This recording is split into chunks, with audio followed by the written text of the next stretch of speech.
किसी व्यक्ति की कहानी याद रखना क्यों है? दो दोस्त थे, रामू और श्यामू। दोनों गणित में महान निकम्मे थे, कमजोर थे, बिल्कुल गणित में जीरो थे। तो गणित का इंटरव्यू देने चले गए और गणित में ही दोनों जीरो और बिल्कुल डंप। और अब गए, सबसे पहले रामू गया और एग्जामिनर ने जिस तरह से सवाल पूछा तो राम फंस गया। एग्जामिनर ने बोला, मान लीजिए कि आप ट्रेन में यात्रा कर रहे हैं और आपको अचानक गर्मी लगे तो आप क्या करेंगे? उसने बोला कि आपको गर्मी लगे तो आप क्या करेंगे? रामू ने कहा कि मैं खिड़की खोल दूंगा। एग्जामिनर ने यह बोला, बिल्कुल एग्जैक्ट, मैं यही खुलवाना चाहता था।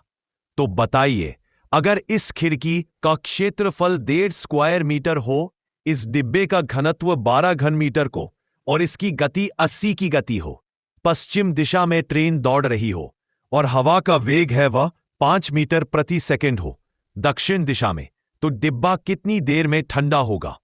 रामू की तो यह सुनकर होश उड़ गए।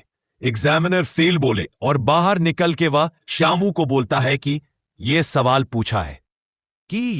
पूछा है, तू तैयारी करके जा। अब शैमू से क्या तैयारी होनी थी, पर जितनी होनी थी उतनी की और शैमू अंदर गया। एग्जामिनर ने भी शैमू से फिर से वही क्वेश्चन पूछा, मान लीजिए कि आप एक ट्रेन में हैं और आपको गर्मी लग रही है तो आप क्या करेंगे? शैमू ने कहा कि सर, मैं जैकेट उतार दूंगा। एग्जामिनर ने पूछा, और भी गर्मी लगे? तो शैमू ने कहा, मैं शर्ट उतार दूंगा।